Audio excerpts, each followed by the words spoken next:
My name is Vivian. I am 30 years old and I live in the city. My phone buzzed at 3:47 p.m. on a random Tuesday. I looked down at the screen and saw a name I hadn't seen in 8 months. It was my father. The message was short.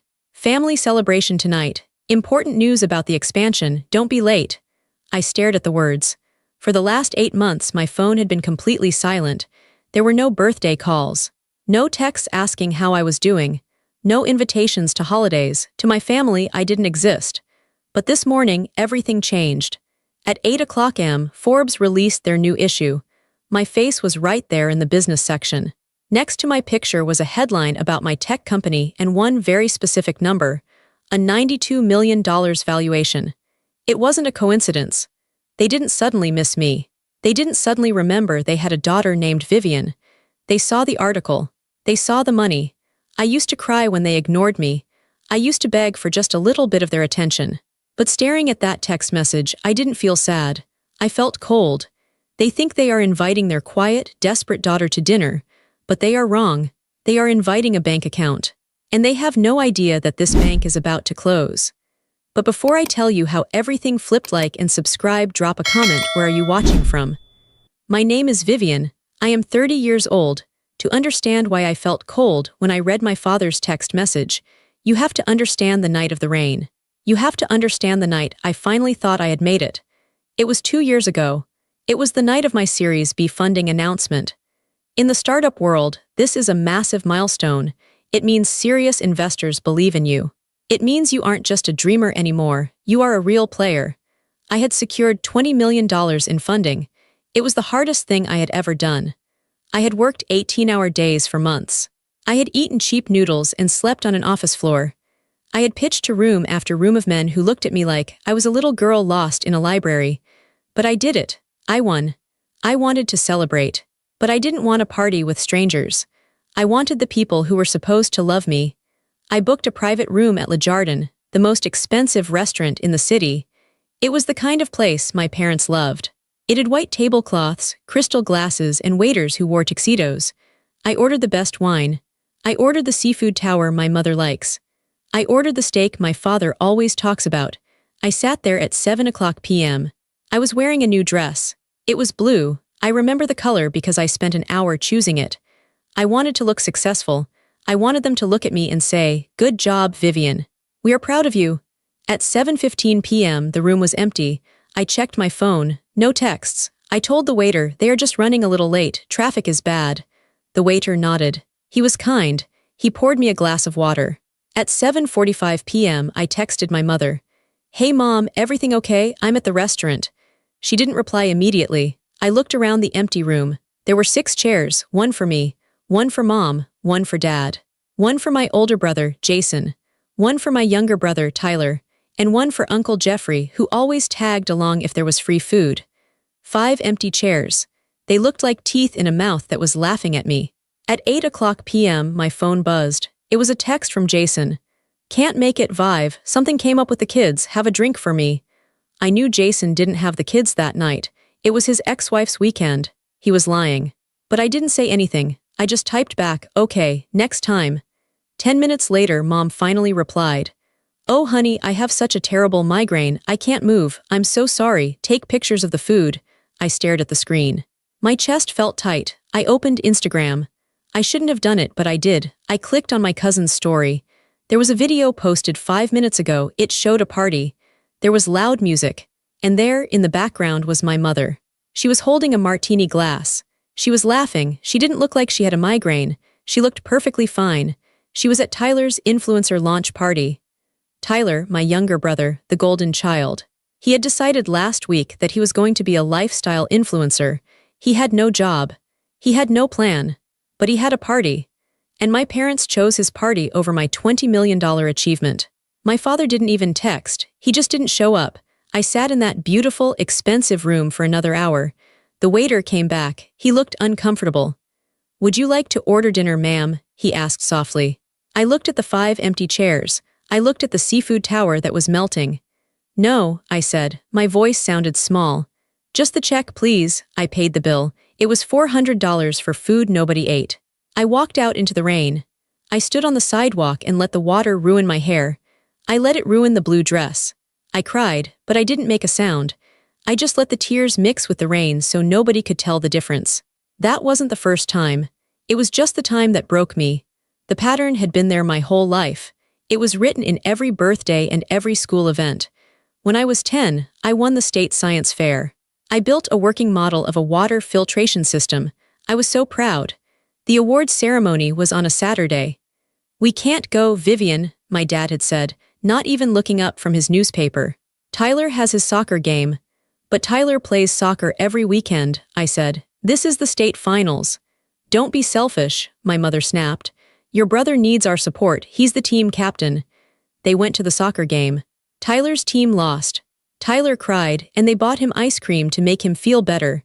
I stood on the stage alone to accept my medal. The principal looked into the crowd for my parents. I saw him looking. I saw the pity in his eyes when he realized no one was there for me. I smiled, but my face hurt. I took the medal and put it in my pocket. I never showed it to them. They never asked. When I graduated college, they left early because Uncle Jeffrey was bored.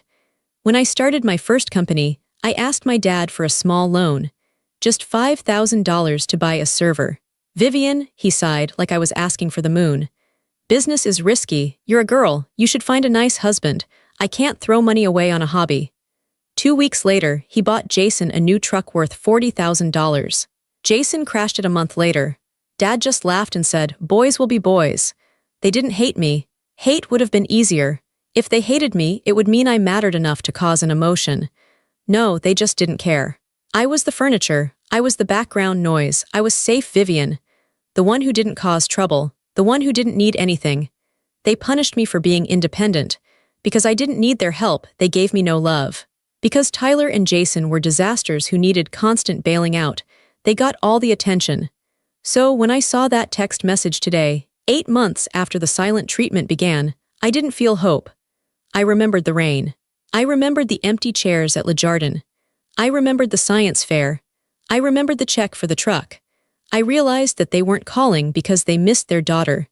They were calling because the hobby they laughed at was now worth $92 million.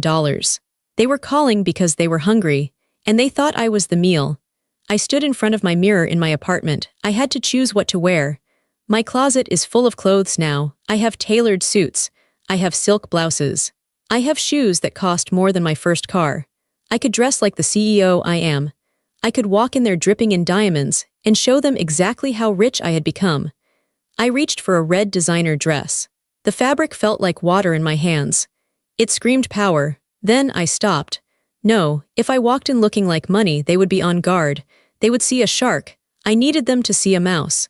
I needed them to think nothing had changed. I needed them to feel superior. Because when people feel superior, they get sloppy. They say things they shouldn't say. They reveal their true faces. I put the red dress back. I pulled out a pair of plain black trousers and a simple gray sweater. It was clean, but it was old. There was a tiny loose thread on the sleeve. I wore comfortable flats, not heels. I tied my hair back in a messy bun. I wore no makeup. I looked in the mirror. I looked tired. I looked like the Vivian they remembered. The struggling Vivian, the boring Vivian. "Perfect," I whispered to my reflection. I went down to the garage. Parked in my spot was my new car, a sleek black electric sports car. It was fast and silent and beautiful. Next to it was my old car, a 2016 sedan. The paint was fading on the hood. The bumper had a dent from when a shopping cart hit it 3 years ago. I had kept it for messy errands, hauling boxes, or days when I didn't want to be noticed. I grabbed the keys to the sedan. The engine coughed when I started it. The air conditioning rattled. The smell of old coffee and dust filled the cabin. It was the smell of my past. I drove out into the city. The drive to the Oak Haven Country Club took 40 minutes. As I drove, I could feel the old anxiety trying to come back. It's a physical thing. My stomach started to knot. My hands gripped the steering wheel too tight. My brain started playing the old tapes. "You're too sensitive, Vivian. Why can't you be more fun like Tyler? You always ruin the mood with your seriousness." I took a deep breath. I focused on the road. I am not that person anymore, I told myself. I am the CEO of a major tech company. I manage 200 employees. I make decisions that move millions of dollars. I have fired people scarier than my father. I have negotiated with people smarter than my mother. They don't know who I am, they only know a memory of me. I pulled up to the gate of the country club. The guard looked at my dented car with suspicion. He leaned out of his booth. "Delivery is at the back entrance," he said rudely. I rolled down the window. I didn't smile. "I'm here for the Miller dinner," I said plainly. "My name is Vivian Miller." He checked his clipboard. He frowned. He looked at my car again, then back at the list. "Right. Go ahead." He waved me through, looking bored. He didn't respect me. That was good. That was part of the plan. I drove up the long, winding driveway. The landscaping was perfect. The grass was cut to the exact same height. The flowers were arranged in perfect circles. It was all surface. It was all fake, just like my family. I parked the sedan right in the front row. Next to me was my father's Range Rover. It was polished and shiny. On the other side was Jason's Porsche. I knew for a fact Jason couldn't afford the payments on that Porsche. Dad was probably paying for it. My dirty, dented sedan looked like a stain between their luxury cars. I turned off the engine. I sat in the silence for a moment. This was the lion's den. I was walking back into the place where I had been hurt the most. I looked at my phone one last time. I had a text from Alina, my CFO, Chief Financial Officer. "Documents are ready. I'm on standby. Just say the word." I texted back, "Give me 30 minutes." I put the phone in my pocket. I checked my face in the rearview mirror. I made sure my expression was neutral. No anger. No excitement, just a blank page. I opened the car door. The air outside smelled of fresh-cut grass and expensive perfume. I walked up the stone steps to the heavy wooden doors of the club. My heart was beating slow and steady. Thump. Thump, thump. I wasn't walking in to beg for love. I wasn't walking in to show off. I was walking in to close a deal. I pushed the doors open. I walked into the private dining room. It was called the Gold Room. The walls were covered in dark wood, and there was a chandelier that looked like a frozen explosion of glass. In the center was a round table set for 6. This time there were no empty chairs. Everyone was there. My father sat at the head of the table. He was wearing his navy suit, the one he wore when he wanted to intimidate people. My mother was next to him, wearing a dress that glittered under the lights. My brothers, Jason and Tyler, were across from them. Uncle Jeffrey was already there, nursing a scotch. As soon as I stepped onto the carpet, the performance began. "There she is," my mother shrieked. It was a high-pitched, theatrical sound. She stood up so fast her chair scraped loudly against the floor. She rushed over to me. Before I could even say hello, she wrapped her arms around me. She smelled of expensive perfume and hairspray. Her hug was tight, almost suffocating. It was a hug for an audience, not for a daughter. She held me for 3 seconds too long. "We missed you so much, Vivi," she said, pulling back to look at me. She used the nickname Vivi. She hadn't called me that since I was 6 years old. Usually it was just Vivian or Hey. "Hi, Mom," I said. My voice was calm. I didn't hug her back. I just let my arms hang by my sides. She didn't notice. Or she didn't care. She guided me to the table like I was a prize pony she was showing off. "Look who made time for us," my father boomed. He stood up and extended his hand. My father is a big man. He likes to squeeze your hand until it hurts to show he is the alpha. I took his hand. His grip was hard. I squeezed back just as hard. He looked surprised for a fraction of a second, his eyes widening, but then he covered it with a loud laugh. "Sit, sit," he said. "We ordered the champagne already. Dom Perignon. Only the best for tonight." I sat down between Jason and Uncle Jeffrey. Jason looked at me. He had bags under his eyes. His suit looked expensive, but his tie was crooked. "Hey, sis," he said. He smirked. "Nice sweater. Did you get that at Target?" "Jason," Mom scolded him, but she was smiling. "Don't tease your sister. She's being thrifty. That's how rich people stay rich, right, Vivian?" "Something like that," I said. I unfolded my napkin and placed it on my lap. The waiter arrived with the champagne. He popped the cork with a soft thump. He poured the golden liquid into the tall flutes. My father raised his glass. "To family," he said. "And to success." "To family," everyone echoed. I lifted my glass, but I didn't drink. I watched them. They drank greedily. "So," Tyler said. He was looking at his phone, scrolling through TikTok. He didn't even look up at me. "I saw the article. 92 million. That's crazy." "It's a valuation, Tyler," I said quietly. "It's not cash in the bank. It means investors think the company is worth that much." "Still," my father said, waving his hand. "It's impressive. Who would have thought? Our quiet little Vivian running a tech empire." "It's a logistics platform, Dad," I said. Not just a tech empire, we optimize supply chains for global shipping. Right, he said, clearly not listening. Computer stuff, very smart. I always knew she had it in her. Uncle Jeffrey slurped his drink. I told you, didn't I, Bob? I said, that girl is a grinder. She's got the Miller work ethic. I almost laughed. Uncle Jeffrey hadn't worked a real day in 20 years. He lived off a trust fund my grandfather set up. The Miller work ethic he was talking about didn't exist.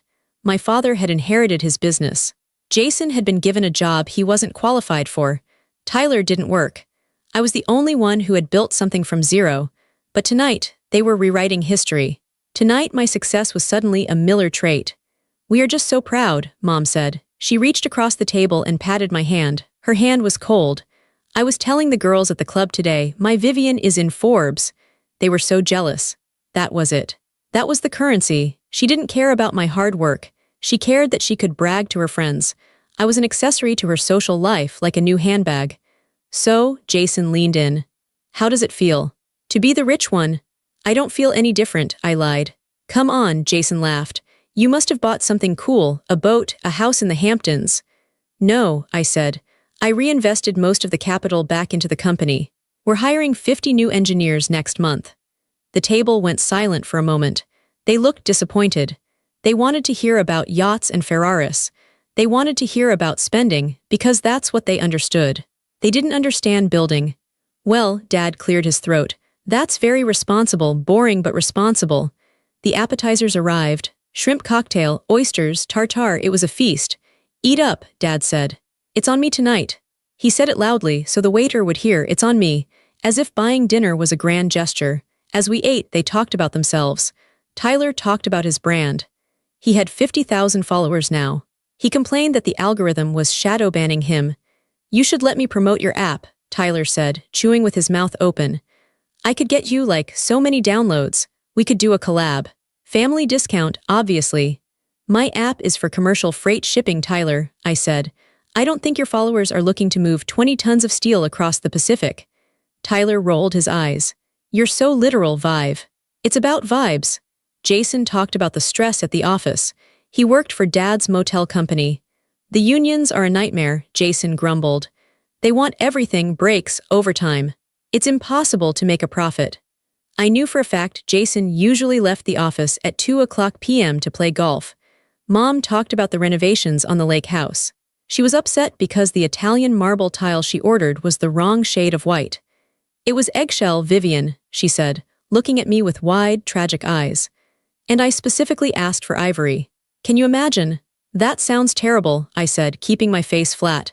It is, she sighed. Nobody is competent anymore. Nobody takes pride in their work. I cut into my steak. It was perfectly cooked, but it tasted like cardboard. They were treating me like an old friend. They were laughing, including me in the jokes, pouring more wine into my glass. If a stranger looked at our table, they would see a happy, wealthy family enjoying a Tuesday dinner. But I saw the cracks. I saw the way Dad checked his watch every 5 minutes. I saw the way Mom's smile vanished instantly when she thought no one was looking. I saw the way Jason kept tapping his foot nervously under the table. They were anxious. They were rushing through the small talk. They were being nice, but it was an effort. It was like watching bad actors trying to remember their lines. They were buttering me up. They were softening the target. I decided to help them along. I wanted to see the pitch. I wanted to see exactly how much they thought I was worth. I put my fork down. I wiped my mouth with the napkin. So, I said, I looked directly at my father. The text said you had important news. About an expansion. The air in the room changed instantly. The laughter stopped. The chewing stopped. Dad straightened his tie. He sat up taller. He exchanged a quick look with Mom. It was a rehearsed look. It's showtime. Yes, Dad said. His voice dropped an octave. It became serious. The businessman voice. I'm glad you brought that up, Vivian. He signaled the waiter to clear the plates. We have an exciting opportunity, he began. Something that is going to change the trajectory of this family forever. I leaned back in my chair. I crossed my arms. I'm listening, I said. The waiter cleared the last plate and closed the heavy door, leaving us alone in the silence of the gold room. My father reached down beside his chair and pulled up a black leather briefcase. He set it on the table with a heavy thud. He clicked the latches open, snap, snap, and pulled out a thick glossy folder. He slid it across the white tablecloth toward me. The cover had a picture of a shining, futuristic building. It looked like a palace made of glass and cedar. Palm trees were photoshopped around it. In gold letters at the bottom it read, "The Miller Resort and Spa, a new era." "Open it," he urged. I opened the folder. Inside were architectural renderings, pie charts, and paragraphs full of buzzwords like luxury, exclusive, and synergy. "You know, the motel chain has been the backbone of this family for 40 years, Dad said. He clasped his hands on the table. "Your grandfather built the first one. I built the next 5. But the market is changing, Vivian. People don't want motels anymore. They want experiences." He pointed a thick finger at the drawing of the glass palace. "This is the future," he said. "We are going to take the flagship property off the highway, the old Miller Inn, and bulldoze it. We are going to build a 5-star wellness retreat. Saunas, organic dining, yoga studios at $400 a night. It's going to be gorgeous," Mom added. Her eyes were shining. "We're going to have a meditation garden. I'm designing it myself." "It's a guaranteed win," Jason jumped in. "We've done the market research. The demographics are perfect." I looked at the papers. I didn't look at the pretty pictures. I looked at the numbers in the corners. "This is a massive project," I said calmly. "Construction alone, $15 million. 18, Dad corrected, "to do it right." "And you have the financing?" I asked. Dad cleared his throat again. He took a sip of water. This was the pivot point. "We have the primary investors lined up," he said smoothly. "The bank is on board for the construction loan, but you know how banks are. They are bureaucratic, they are slow. They want to see a certain amount of liquid capital up front before they release the big funds. A bridge, so to speak." He paused. He looked at me with what he thought was a warm, fatherly expression. To me, he looked like a wolf deciding which part of the sheep to bite first. "We realized," he continued, "that we shouldn't be giving all this interest to strangers. We should keep it in the family. We want to offer you the chance to be a part of this." "A part of it?" I asked. "We need a bridge loan," Jason said, cutting to the chase, "to clear the old liens and break ground." "How much?" I asked. Dad locked eyes with me. $1.5 million. $1.5 million. The room was deadly silent. They were all watching me. Mom was twisting her ring. Tyler had finally put down his phone. $1.5 million, I repeated slowly. "It's a loan," Dad said quickly. "With interest, we'll pay you back in, let's say 2 years, 6% interest. That's better than you'll get in a savings account." "It's an investment in your legacy, Vivi," Mom said softly. "This resort. It's going to be something we leave to our grandchildren. Don't you want to be part of building that?" "And frankly," Uncle Jeffrey mumbled, "it's the right thing to do. The family supported you when you were starting out. Now that you've made it big, it's time to give back." I felt a sharp spike of anger in my chest, but I pushed it down. The family supported me. I thought about the time I asked for $5,000 and Dad told me to find a husband. I thought about the ramen noodles. I thought about the silence. "You said the bank is on board?" I asked. I kept my voice neutral. I turned a page in the folder. "Oh, absolutely," Dad said. "They love the project. They just need us to show some skin in the game, that's standard." "Which bank?" I asked. Dad blinked. "First National, we've been with them for decades." "And they are okay with the current occupancy rates?" I asked. Jason shifted in his seat. "Occupancy it's seasonal, it's a little down, but that's why we're pivoting. The motel model is dead." "Right," I said. "So, you need $1.5 million to demolish the old building and start fresh." "Exactly," Dad smiled. He thought he had me. He thought I was the naive daughter who just wanted to please Daddy. He thought the checkbook was already opening. "It's a no-brainer, Vivian. And look, we could go to outside investors. We have people begging to get in on this, but Mom and I discussed it. We said, no, let's give Vivian the first right of refusal. We wanted to honor you." "Honor me," I said flatly. "Yes," Mom said. "We are so proud of you. And this way we can all be partners, a true family business." They were leaning in now, the predators smelling blood. 1.5, I said again. "And you need it. When?" "By the end of the month," Dad said. "To keep the schedule." "That's very soon," I said. "Business moves fast, Vivian," Dad said condescendingly. "You know that, you have to be decisive." "I am decisive," I said. I closed the glossy folder. I placed my hands on top of it. "I have a few questions," I said. "Of course," Dad waved his hand magnanimously. "Ask anything." "You said the bank is First National," I said, "and you said occupancy is just a little down." And you said the business has been the backbone of the family. Yes, yes, and yes, Dad said, smiling. I reached into my bag. I didn't pull out a checkbook. I pulled out a thin, gray tablet. I turned it on. The screen glowed blue in the dim room. That's funny, I said, tapping the screen, because I did a little research before I came here. Public records are fascinating things. Dad's smile faltered, just a little. What do you mean? He asked. Well, I said, scrolling through a document. According to the county clerk, First National didn't approve a construction loan. Actually, they filed a notice of default against the miller 3 months ago. The silence that followed was not the silence of anticipation. It was the silence of a bomb that had just landed on the table but hadn't exploded yet. That's a misunderstanding, Dad stammered. His face started to turn red. Paperwork error, we're sorting it out. And, I continued, my voice steady and cold, occupancy isn't seasonal. It's been under 40% for 2 years. You aren't pivoting because you have a vision, Dad. You are pivoting because you are bleeding cash. I looked up from the tablet. I looked directly into his eyes. You don't need $1.5 million for a bridge. You need $1.5 million to stop the bank from seizing the property next month. You are insolvent, Mom gasped. Vivian, how dare you use that word? It's the truth, Mom, I said. The business isn't a gold mine, it's a sinking ship, and you invited me here tonight because you want me to pay for the lifeboats. Dad slammed his hand on the table. The silverware rattled. That is enough, he shouted. The fake warmth was gone, the mask had fallen off. Who do you think you are, coming in here, investigating your own family? We are offering you an opportunity.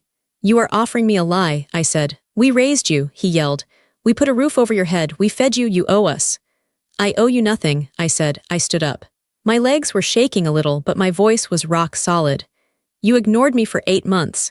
You missed my funding announcement. You missed my life. But the second you saw a dollar sign next to my name, you remembered I existed. You selfish little... Jason started to stand up.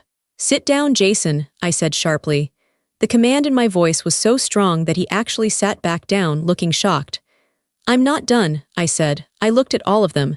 The fear in their eyes was replacing the anger. They realized I knew. They realized the game was up. You wanted to talk business, I asked. Okay, let's talk business, real business, not this fantasy resort nonsense. I tapped my earpiece. Elena, I said into the microphone. Come in. The heavy doors of the gold room opened again. My CFO, Elena, walked in. She was wearing a sharp gray suit and carrying a thick stack of legal documents. She looked like an executioner. She walked to the table and stood next to me. She didn't look at my family. She placed the documents in front of me. Everything is prepared, Vivian, she said. I looked at my father. He was pale. He was sweating. I didn't come here to give you a loan, Dad, I said. I don't lend money to failing businesses. It's a bad investment. Then why are you here? Mom cried. Her voice was trembling. Why did you come? I placed my hand on the new stack of papers. I'm here to make a purchase. The room was quiet, but it was a heavy kind of quiet. It was the sound of a held breath. My father was staring at the stack of papers under my hand. He looked like a man who had seen a ghost. In a way, he had. He was seeing the ghost of his own failures, which he had tried so hard to bury. Elena stood beside me, silent and professional. She was my witness. She was my shield. I opened the folder she had given me. It wasn't the glossy, colorful brochure my father had shown me. It didn't have pictures of palm trees or smiling yoga instructors. It was black and white. It was rows of numbers, tax liens, and court filings. It was the autopsy of the Miller family business. You said the business is the backbone of this family, I said, my voice steady. I picked up the first sheet of paper. But a backbone is supposed to hold you up. This business is dragging you down. You don't know what you're talking about, Jason snapped. He was trying to sound tough, but his voice cracked. You look at spreadsheets all day. You don't know the reality of operations. I know that you haven't paid your property taxes in 14 months, I said. I slid the tax document across the table. It stopped right in front of Jason's plate. The county has already placed a lien on the land. That's public record, Jason. Operations don't matter if you don't own the dirt you're standing on. Jason looked down at the paper. He didn't touch it. He looked like it might burn him. Cash flow is tight, Dad grunted. He waved his hand dismissively. It's a temporary dip. The economy is soft. Once we get the bridge loan, we clear the taxes first thing. It's standard practice. Is it standard practice to borrow money from a hard money lender at 18% interest? I asked. I pulled out the next document. You took out a second mortgage 3 years ago, I said. Not from First National, from a private equity group in Chicago known for predatory lending. You used the equity in the land to pay for. What was it? I pretended to scan the page, even though I had memorized every line. Ah, yes. Executive bonuses and fleet vehicle upgrades. I looked at Jason's Porsche key fob sitting on the table. I looked at the diamond bracelet on my mother's wrist. You stripped the equity out of the company to buy cars and jewelry, I said. And now that the balloon payment is due, you don't have the cash. We deserve those bonuses, Mom cried out. She looked offended. Your father works harder than anyone. He built this empire. He deserves to drive a nice car. Do you expect us to live like paupers? I expect you to pay your debts, I said. That's what you taught me, isn't it? A miller always pays his way. That's what you said when I needed braces and you told me to get a paper route to pay for half of them. I was 12. Mom flinched. She looked away. That was to teach you character, Dad said stiffly. Well, it worked, I said. I have character, and I also have solvency. You have neither. I continued the demolition. It felt surgical. I wasn't shouting. I wasn't crying. I was just reading the facts. Occupancy isn't just down, Dad. It has dropped 40% year over year. The reviews online are terrible. Bed bugs in room 204. Mold in the shower in room 112. No hot water in the entire east wing. Customers complain about everything these days, Uncle Jeffrey shouted. He slammed his scotch glass down. They are entitled. You can't please everyone. You need $3 million in repairs just to bring the building up to code, I said. The roof is leaking. The HVAC system is from 1985. The foundation in the north sector is cracking. If the city inspector came by tomorrow, they would condemn the building. They would put a padlock on the doors. I looked at my father. He was shrinking in his chair. He was usually such a big man, filling the room with his loud voice and his broad shoulders. Now he looked old. He looked tired. You lied to me, I said. You invited me here, gave me champagne, and showed me drawings of a resort that will never exist.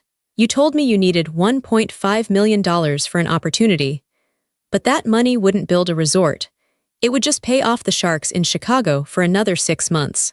It would buy you a little more time to pretend you are rich. We are rich, Tyler yelled. He stood up, knocking his chair over. We're the Millers, we own half the town. You own nothing, Tyler, I said calmly. The bank owns the house. The lender in Chicago owns the motel, and the credit card companies own everything else. I looked at the resort folder he had given me. This is a fantasy, I said. It's a sinking ship painted gold. And you wanted me to come on board and chain myself to the deck. It's not a sinking ship, Dad roared. He couldn't take it anymore. The truth was hurting him too much. It's a rough patch. Every business has them. You think you're so smart with your app and your venture capital. You got lucky. You don't know what it's like to grind for 40 years. I know exactly what it's like, I said. I know because I watched you. I watched you neglect the business while you played golf. I watched you promote Jason over competent managers just because he has your last name. I watched you ignore the market changes because you were too arrogant to learn new things. I leaned forward. The numbers don't lie, Dad. You are insolvent. You have been insolvent for 18 months. You have been robbing Peter to pay Paul, and now Paul is at the door with a sledgehammer. Dad's face was purple. He was breathing hard. So that's it, he spat. You come here, you humiliate us, you wave your papers around, you think you're better than us. I don't think I'm better, I said. I think I'm honest. And I think I'm the only one at this table who actually knows how to run a business. Then help us, Mom pleaded. Her strategy shifted instantly from anger to begging. She reached for my hand again, but I pulled it away. Vivian, please, if we don't get this money, we lose everything. The house, the club membership, the cars will be nothing. You won't be nothing, Mom, I said. You'll just be normal. Like everyone else. I can't be normal, she sobbed. I can't. What will people say? The scandal. Vivian, you can't let this happen. You have $92 million. This is pocket change to you. Just write the check, please. For your mother. I looked at her. I saw the tears running down her face. They were real tears, but they weren't for me. She wasn't crying because she had hurt me. She wasn't crying because she had missed my life. She was crying because she was afraid of losing her status. She was crying for her country club membership. The $92 million isn't cash, Mom, I said. I told you, and even if it was. Why would I invest in a bad deal? Because we are family, she screamed. The word hung in the air. Family. It was the word they always used as a weapon.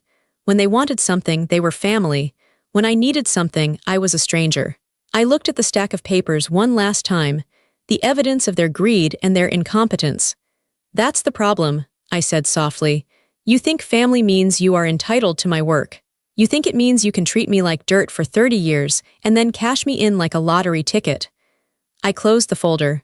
I'm done with the pitch, I said. My refusal hit the room like a physical blow. For a few seconds, nobody moved. The waiter, who had been hovering near the door, wisely stepped out and closed it tight. We were sealed in. Then the explosion happened. You ungrateful little bitch. It was Jason. He lunged forward, slamming his fists onto the table. The wine glasses shook. Red wine spilled onto the white tablecloth, spreading like a bloodstain. Jason, Mom screamed, but she didn't stop him. You think you're so special, Jason yelled. His face was twisted and ugly. You think because you got on a magazine cover you can talk down to us. You're nothing. You were always a weird, quiet little freak. Dad should have kicked you out when you were 18. He did, I said calmly. I left the day after graduation because nobody asked me to stay. We fed you, Dad shouted. He was standing now, looming over the table. He pointed a shaking finger at me.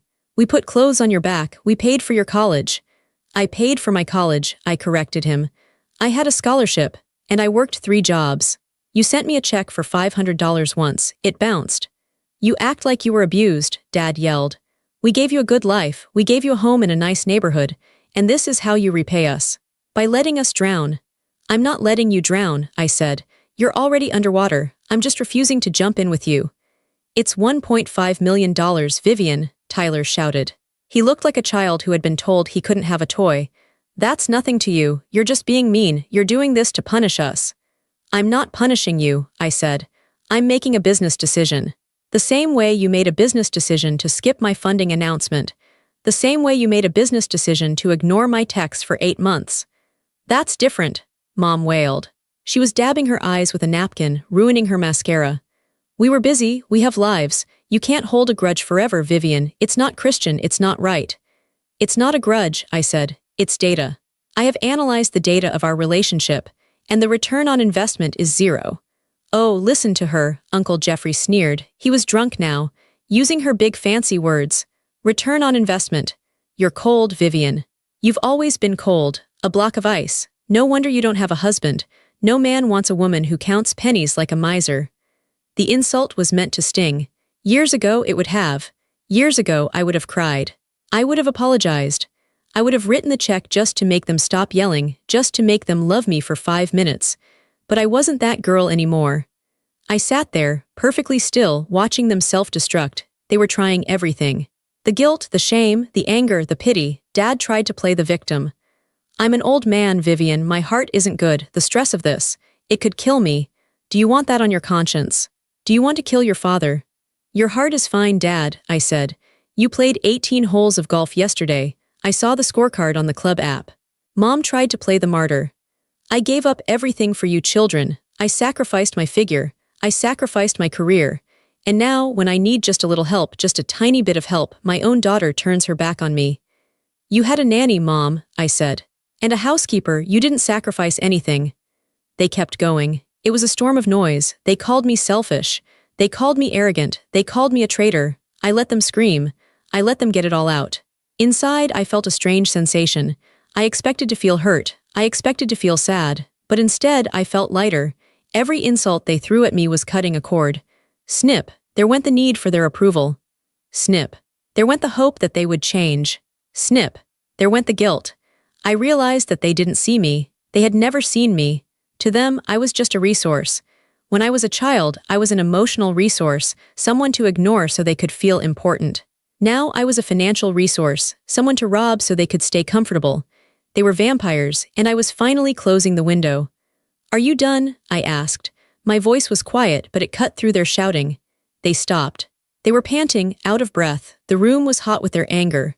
I said no, I stated. I am not loaning you the money, that is final. Then get out, Dad growled. He sat back down heavily. He couldn't look at me. Get out of my sight. You are no daughter of mine. If you walk out that door, don't ever come back. You are dead to us. I've been dead to you for a long time, Dad, I said. I just finally realized it. Go, Jason shouted. Take your cheap car and your cheap clothes and get lost. We'll find the money somewhere else. We don't need you. You won't find the money, I said. No bank will touch you. No investor will touch you. I'm the only one who even looked at the books. We will find a way, Mom insisted. We always do. We are survivors. You aren't survivors, I said. You are parasites. Mom gasped. I stood up. I smoothed out my gray sweater. I picked up my purse. I'm leaving, I said. But before I go, there is one more thing. I looked at Alina. She had been standing like a statue through the entire screaming match. She hadn't flinched once. She knew the plan. Alina, I said. Show them the last document.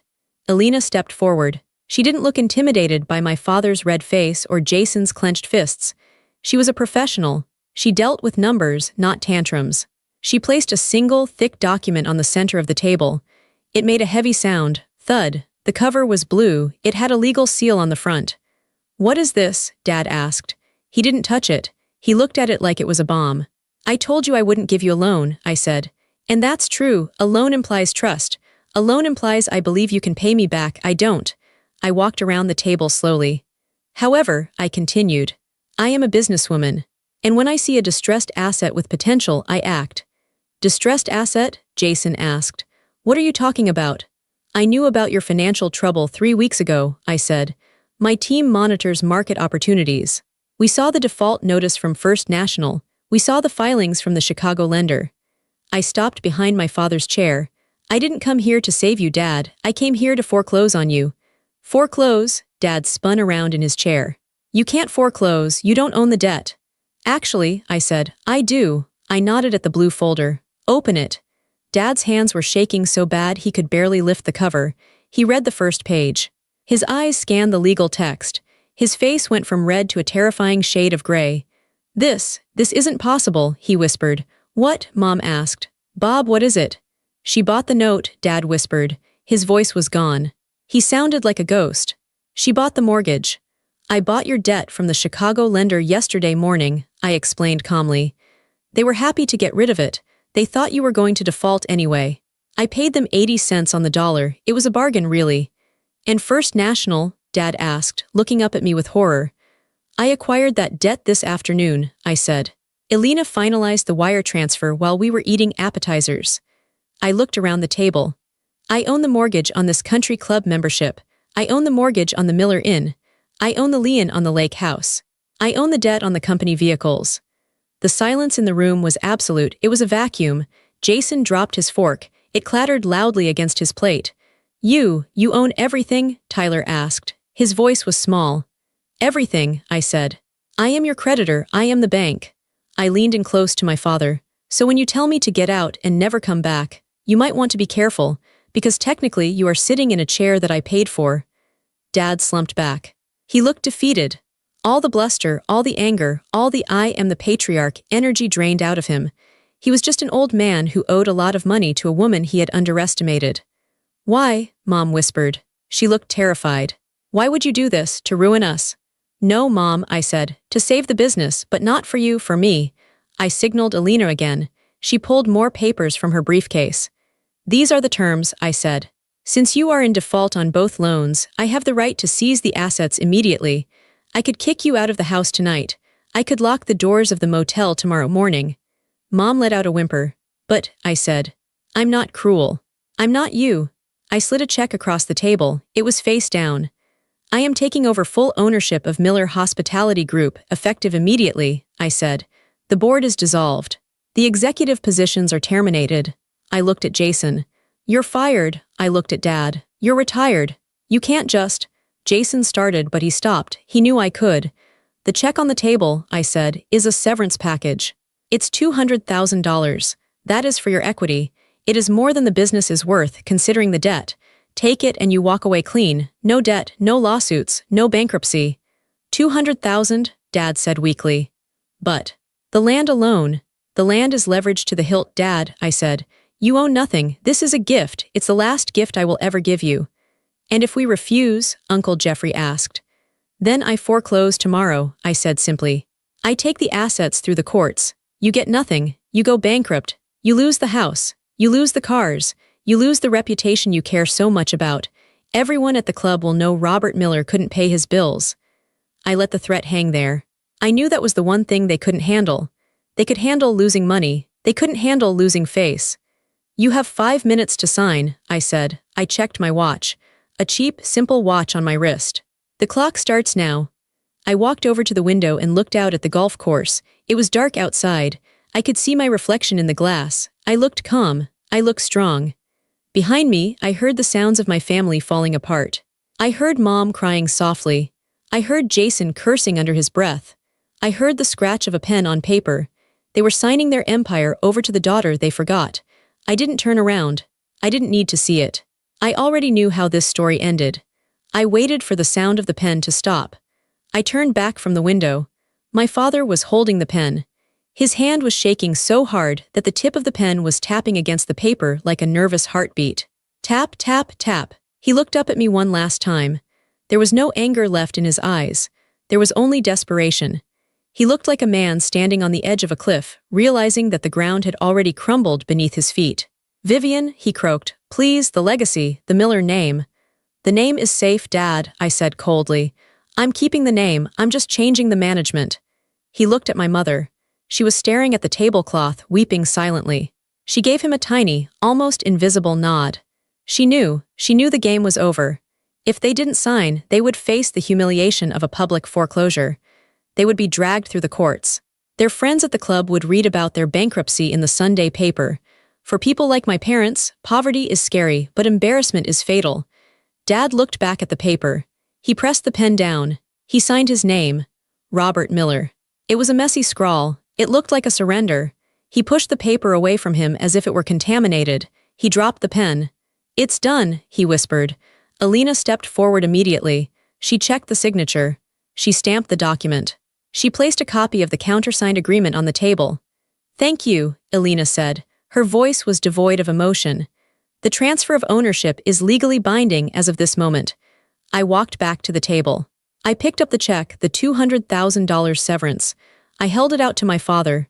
"Here," I said. He didn't take it. He just stared at his hands. Jason snatched it. He looked at the number. Greed warred with panic in his eyes. "200 grand, Jason muttered. That's 50 each. That's nothing. That won't even buy a condo." "It's 200,000 more than you had 5 minutes ago," I said. "And Jason," he looked up at me. "You need to return the Porsche keys," I said. "Tonight." "What?" Jason stood up, his face turning pale. No way, I need my car. How am I supposed to get home?" "Take an Uber," I said. "The Porsche is a company vehicle. The company belongs to me, and I don't let former employees drive company assets." "You can't do this," Tyler whined. "What about my allowance? What about the trust fund?" "The trust fund was invested in the motel chain, Tyler," I said. "Dad drained it 5 years ago to pay for the roof repairs. Didn't he tell you?" Tyler looked at Dad with horror. "You spent my money," Dad didn't answer. He was slumped in his chair, staring at nothing. The great Robert Miller, the man who had terrified me for 20 years, was just an empty suit. "And the house?" Mom asked. Her voice was trembling. "Vivian, surely you won't take the house. Where will we live?" I looked at my mother. I remembered the way she looked at me when I was a child, like I was a stain on her perfect carpet. I remembered how she ignored my calls. I remembered how she cared more about her tile color than my feelings. "The house is collateral on the First National loan," I said. "It belongs to the bank, and now I am the bank." I paused. I let the reality sink in. "I am giving you 30 days, I said. "That is generous. Most banks would give you 10. You have 30 days to vacate the property. I suggest you use the severance money to find a rental. Maybe something cozy." "A rental," Mom gasped. She clutched her pearls. "I can't live in a rental. What will the girls say?" "Tell them you're downsizing," I suggested. "Or tell them the truth, that you spent decades pretending to be rich while neglecting the actual business." Uncle Jeffrey, who had been silent since the threat of bankruptcy, suddenly stood up.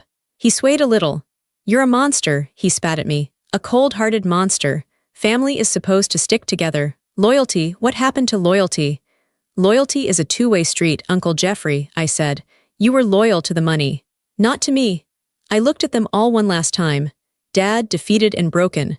Mom, terrified of her social standing collapsing. Jason and Tyler, realizing they would actually have to work for a living. Uncle Jeffrey, a drunk old man with nothing left to leech off. I waited for the sadness to hit me. I waited to feel bad for them. But the sadness didn't come. Instead, I felt a massive weight lift off my chest. It was a physical sensation. My shoulders dropped. My lungs expanded. I realized that for my entire life, I had been carrying their expectations. I had been carrying their judgments. I had been trying to fill a bucket that had a hole in the bottom. Now, I put the bucket down. "Alina," I said, "handle the keys." "Yes, ma'am," Alina said. She held out her hand to Jason. Jason looked at me, then at Alina. He cursed under his breath. He dug into his pocket and slammed the Porsche keys into Alina's hand. "I hope you choke on it," Jason said to me. "I won't," I said. "I have a very good digestion." I turned my back on them. I walked toward the heavy wooden doors. "Vivian," Dad called out. His voice was weak, cracking. "Vivian, wait," I stopped. My hand was on the brass handle. "What?" I asked without turning around. We did love you," he said. "In our own way." I stood there for a second. I thought about the empty chairs at my celebration dinner. I thought about the text message asking for money. I thought about the silence. "No, Dad," I said softly to the door. "You loved having a daughter you could ignore until she became useful.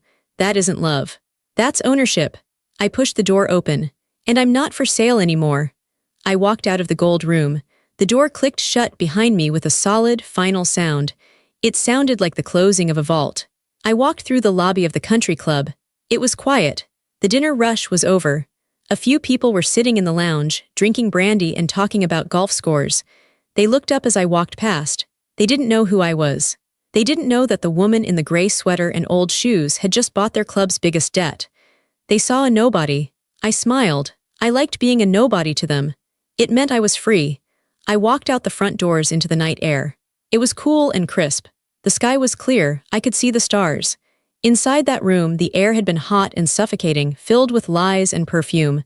Out here, the air was clean. I took a deep breath. It tasted like freedom.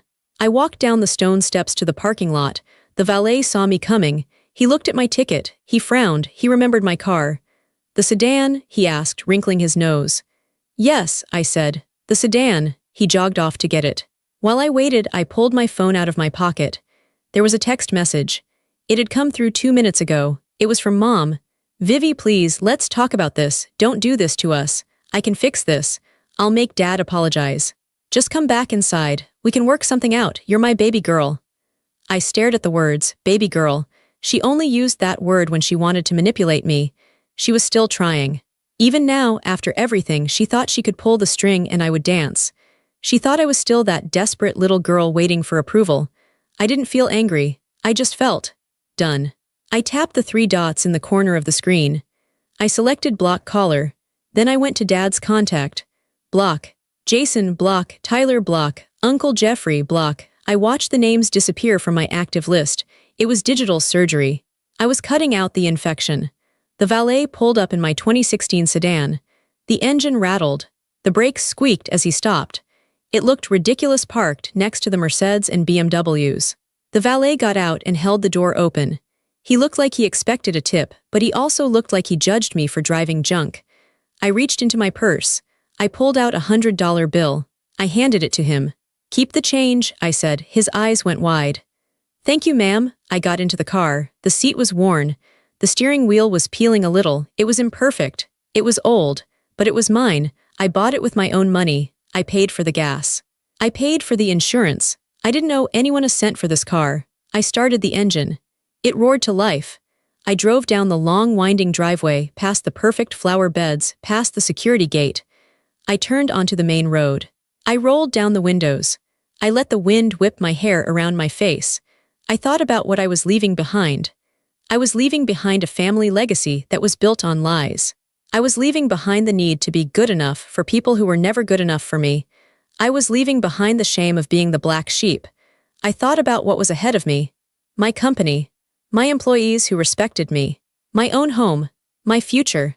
I realized that revenge isn't about hurting the people who hurt you. It isn't about screaming or fighting or making them suffer. Real revenge is just being happy without them. Real revenge is realizing you don't need them.